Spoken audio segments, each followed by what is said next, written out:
Είμαστε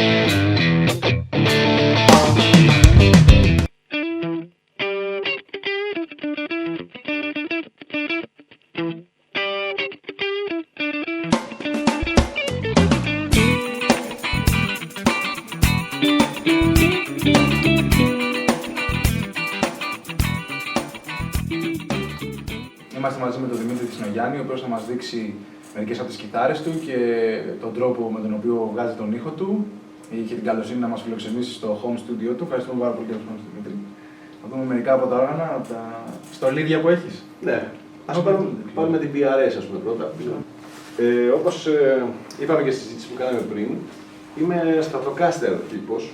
Από εκεί πέρα όμως δουλεύω και κάνα δύο διαφορετικές κιθάρες. Αυτή, ας πούμε, τώρα, επειδή έχει, ας πούμε, το πρότυπο μεταξύ Les Paul και Strato στα μετρήματα και είναι και βολική από θέμα βάρους, είναι μια κιθάρα που αρκετά συχνά τη χρησιμοποιώ. Αυτή είναι του 99. Βέβαια, εδώ πέρα έχω κάνει διάφορες αλλαγούλες. Κάποια στιγμή όμως τους έβγαλα τους original μαγνήτες της. Αυτή δηλαδή είχε ένα πενταθέσιο εδώ, με τέτοιο πεντασιώματο φαίνονταν από πάνω, και είχε διάφορους ήχους τυπούς στη κιθάρα. Έχω βάλει ένα τριθέσιο διακόπτη. Και πέρασα διάφορους μαγνήτες μέχρι που κατέληξα, ας πούμε, σε δύο μαγνήτες Hauser. Γερμανικοί είναι οι μαγνήτες αυτοί, καλοί είναι. Είχα βάλει και Duncan, είχα βάλει και DiMaggio μια εποχή. Εγώ πιστεύω τώρα, επειδή δεν είναι πάρα πολύ δυνατή, τους προτιμώ, ας πούμε. Δηλαδή έχει κάτι σαν Les Paul και μάλιστα σε αυτήν έχω και ένα push-pull που σπιτάρει τα ποινία και γίνονται δηλαδή αυτά τα δύο ποινία παίζουν μεταξύ τους, μόνα τους. Και κάπως προσωνυώνει του Strato τον ήχο, όχι ακριβώς. Αυτή είναι μια κιθάρα του 70, έτσι, του 70. Να σου πω μάλλον ένα ιστορικό που έχω με τις Gibson. Η πρώτη μου καλή κιθάρα ήταν μια Les Paul Custom Sunburst. Πάρα πολύ καλή κιθάρα, αλλά υπήρχε μια εποχή που κάναμε έτσι κάποια κουτά πράγματα και δίναμε διάφορα όργανα που δεν συνειδητοποιούσαμε πόσο καλά ήταν. Την εποχή που αρχίσαμε τη Strato και λοιπά να παίζουμε διάφοροι φίλοι, συνάδελφοι, τώρα σου λέω από εκεί γύρω στο 85, ας πούμε. Μας φανήκανε βαριές και ξενέρωτες, οι Les Paul ειδικά, όχι αυτές. Και την είχα δώσει δυστυχώς και δεν μπορούσα να την ξαναπάρω ποτέ πίσω, Les Paul. Και θέλω να πω ότι είχα άλλη μία και 35. Ήταν 345 εκείνη, με το στέρεο διακόπτη εδώ. Ενώ αυτή είναι κανονική. Και μετά από πολλά χρόνια, αυτή την έχω τώρα γύρω στα 7 χρόνια περίπου. Αυτή. Αξιώθηκα και πήρα μία να έχω μια 35. Είναι πάρα πολύ καλή και στο blues και στο jazz παίξιμο και rock and roll παίξιμο. Μπορεί να παίξεις πολύ καλά. Σε έχετε αλλάξει κάτι? Δεν έχω αλλάξει τίποτα.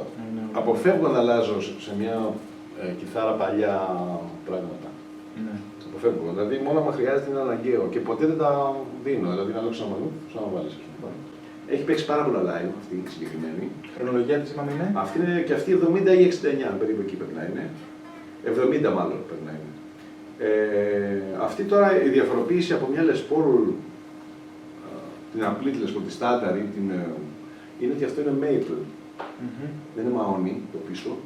Το αποτέλεσμα έχει πιο σκάσιμο. Και είναι μαόνι μόνο αυτό. Και εδώ πάλι είναι maple, ας πούμε, δηλαδή, και εδώ είναι rosewood, κανονικά. Δηλαδή έχει λίγο πιο σκάσιμο λόγω που βλέπει το μανίκι. Η άλλη λεπτομέρεια είναι ότι εδώ έχω βγάλει τους μαγνήτες στους δικούς της και έχω βάλει, ας πούμε, Simon Duncan, που τους φορούσε και η Firebird. Ναι. Μάλιστα, το μοντέλο αυτό, ναι. Είναι ίδιος με το mini humbucker δηλαδή. Για το μόνο λόγο ότι μου μικροφωνίζανε οι άλλοι σε distortion. Δηλαδή μου βγάζει αρκετά μικροφωνισμό που δεν μπορούσα να το ελέγξεις και έβαλα αυτούς που ήταν ok. Είναι, ας πούμε, μια signature Eric Johnson πάνω στις προεγραφές του Johnson, ο οποίος ο Johnson είναι πάρα πολύ λεπτολόγος. Για να φτάσει στο σημείο να φτιάξει ένα μοντέλο που δεν είναι π.χ. ο Eric Clapton, ας πούμε, έχει signature κιθάρες, δεν έχει αλλάξει πολλά πράγματα. Εκτός που έχει βάλει ένα booster εδώ πέρα. Ναι. Ο Johnson αντιθέτως λέπτινε το headstock για να μην βάζει τρεις εδώ, να στηρίζονται, ώστε να πάει πιο πίσω αυτό.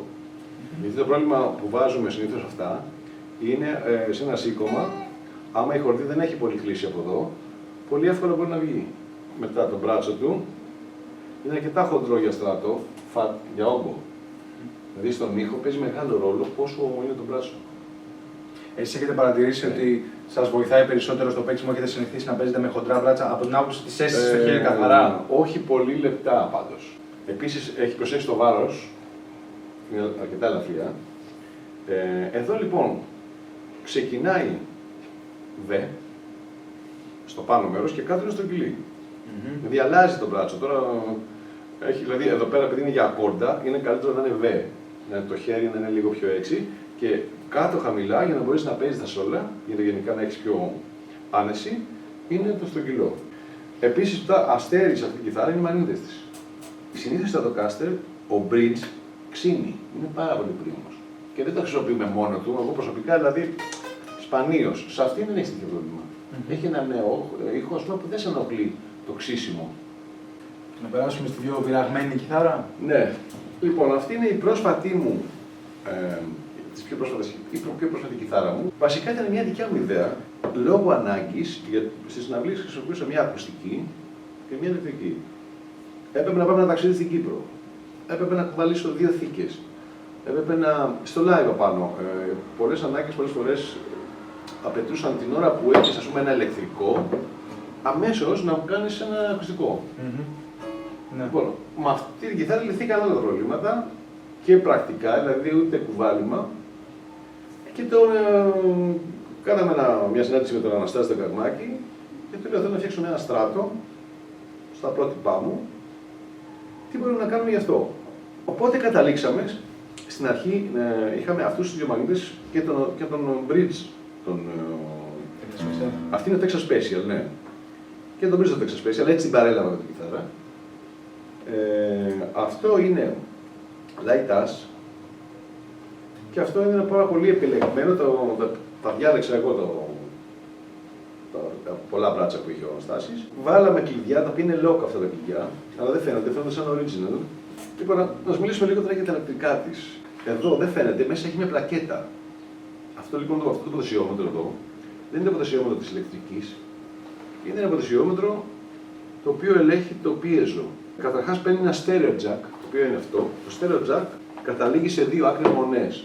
Η μία μονή θα πάει σε ένα PA ή σε ένα DI box και θα ακούσει από ένα monitor ξεχωριστό, όχι από τον ενισχυτή σου, και η άλλη άκρη πάει στον ενισχυτή σου. Αυτό το κουμπάκι απομονώνει το στέρεο και μπορείς να το δουλέψεις, ας πούμε, με μονό καλώδιο και να χρησιμοποιήσεις την κιθάρα normal. Παίζει και το πίεζο σε ένα ενισχυτή, αλλά δεν θα βγάλει το ίδιο αποτέλεσμα. Ο πενταθέσιος ισχύει κανονικά για τους μαγνήτες, όπως το ξέρετε, και έχει και ένα τριθέσιο διακόπτη. Στην πάνω θέση έχουμε ηλεκτρικό. Όταν το γυρίσουμε προς τα κάτω, έχουμε καθαρά ακουστικό. Επίσης μπορεί να κάνεις mix, να το βάλεις στη μέση του διακόπτη και να ακούγονται και τα δύο. Και να το κάνεις στέρεο, να έχεις, ας πούμε, ηχεία και από τα ακουστικά και από την κιθάρα. Και καλό είναι αυτό το ποτασιόμετρο να μην το δουλεύεις full, να το έχεις κάπου στη μέση. Επίσης αυτό είναι πάρα πολύ καλό τρέμολο από μόνο του. Σαν τρέμολο δίβητο, είναι πάρα πολύ καλό. Έχετε πρόβλημα ξεκουρδίσματος? Όχι. Εκτός σε μια extreme κατάσταση λέμε τώρα, ας πούμε. Επίσης κάναμε μια άλλη πατέντα, τον Αναστάση, γιατί τώρα εδώ έχουμε μπαταρία. Λοιπόν, για να μην έχουμε το πρόβλημα, άμα μείνουμε με μπαταρία, να ξεκουρδώσουμε το pickup σε ένα live, να έχουμε βάλει την μπαταρία με μια θικούλα. Βέβαια, εδώ συνήθως τώρα δεν το έχω, βάζω μια ταινία, χαρτοτενία, γιατί όταν ακουμπάει στη ζώνη, έχεις ψηλό θορυβάκια. Και σε αυτό τώρα το τρέμολο έχω προβλέψει 2 λατήρια. Βέβαια, το δεζαβαντάζ με τα 2 λατήρια είναι ότι όταν κάνεις ένα σήκωμα, αλλάζει το pitch, αλλά έχεις πιο μαλακό μπράτσο. Αυτή είναι η Καγμάκης. Εντάξει, προτίμησα να βάλω Καγμάκη σε πάνω. Δεν μπορούσα να βάλουμε τίποτα, γιατί κάνουμε ό,τι θέλουμε πλέον. Να δούμε λίγο και τα πετάλια. Ναι.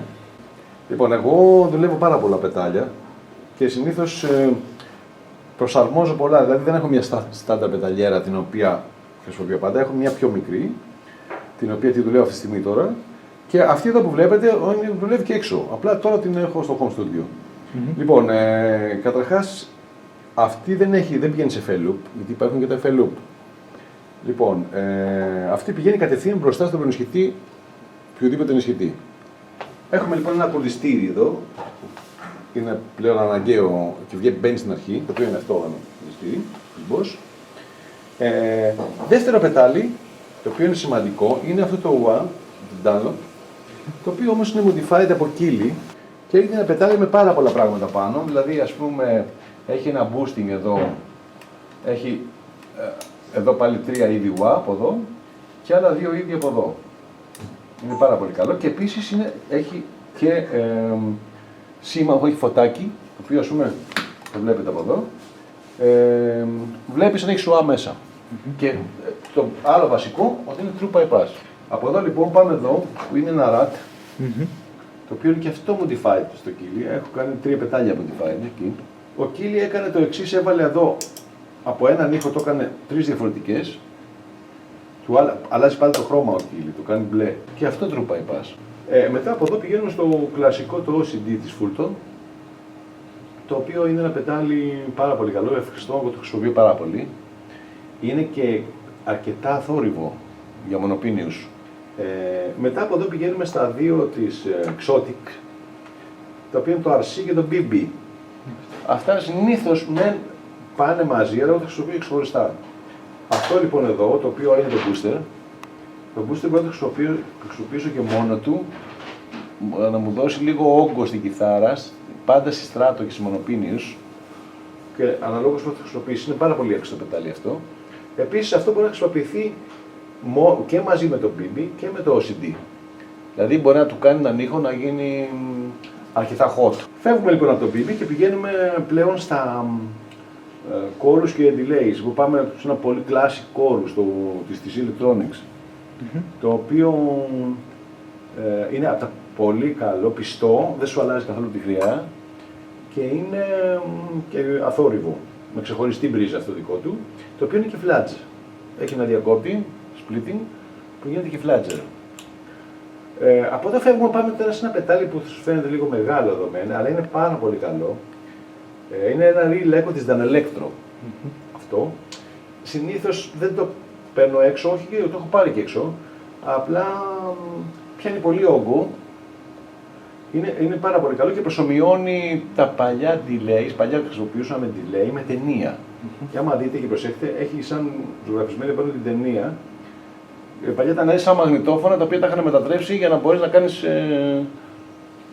επαναλήψεις. Πολύ καλό και πιστό σε αυτό εδώ πέρα. Και βέβαια, ξέχασα να σας πω, πριν πάει το delay στο τέλος, το output, υπάρχει το κλασικό Ernie volume, που εγώ είμαι πολύ του volume, δηλαδή χωρίς volume δεν δουλεύω. Χρησιμοποιώ πάρα πολύ. Το οποίο όμως το έχω ενδιάμεσα μεταξύ του delay και του chorus. Για τον εξής λόγο, κάποιος θα πει γιατί δεν το βάζει στο τέλος. Γιατί στο τέλος, όταν έχω εγώ μια νότα η οποία ας πούμε θέλω να καταλήξει, αλλά να έχει μια ουρά, άμα το κλείσω και το έχω στο τέλος, θα τα κλείσει όλα και τα delay. Ενώ άμα το έχω εδώ, που εδώ είναι, στην διάμεσα δηλαδή, το κλείνει το volume και μένει λίγο delay. Μετά έχουμε ένα DI το οποίο είναι η ίδια μάρκα με το τρέμολο το LR Bud. Πάρα πολύ εύχριστο, το χρησιμοποιώ συχνά, δηλαδή και με αυτήν που είναι η υβριδική ακουστική και με τις κανονικές ακουστικές. Αυτά είναι. Τώρα ήθελα να σας πω για μερικά άλλα πετάλια, τα οποία δεν τα έχω εδώ. Ένα βασικό είναι ένα παλιό πετάλι, αυτό παιδιά το πετάλι, αυτό είναι το Original Cry Baby. Το έχω αγοράσει στο Montreal, ίσως είναι το 69 αυτό το παλιό. Είναι το Original Cry Baby. Ούτε Dunlop, δεν υπήρχε Dunlop τότε. Το οποίο έχω πάρει replace πεντοσιόμετρα μέσα και έχει πραγματικά παιδιά καλύτερο ήχο από οποιοδήποτε άλλο UA έχω. Και επίσης θα ήθελα να πω ότι υπάρχουν και κάποια distort που δεν είναι, θα τα έλεγα ταπεινά, δηλαδή δεν είναι ας πούμε αυτά που είναι elite και έχουν και τη διπλή τιμή πολλές φορές. Λοιπόν, πολύ συχνά δουλεύω αυτό, το overdrive της Bosch. Αυτό. Είναι ένα πετάλι που το χρησιμοποιώ πάρα πολύ συχνά. Σας ευχαριστούμε πάρα πολύ για όλα αυτά τα καταπληκτικά πράγματα που μας δείξατε σήμερα και που μας φιλοξενήσατε στο home studio σας. Αυτό ήταν ο Δημήτρης Συνογιάννης και είστε στο guitarspo.gr. Ευχαριστούμε πολύ. Παιδιά, εύχομαι το καλύτερο για το site σας. Είναι πραγματικά χρειάζεται και στην Ελλάδα και γενικά όλη η μουσική να μπορεί να εκφραστούν και κάποιος να δει και να ενημερωθεί για οτιδήποτε έχει να κάνει με τα πράγματα της κιθάρας. Είναι πραγματικά καλό αυτό που κάνετε. Ευχαριστούμε πάρα πολύ. Μες στο στόχο δήλωσε νικητής.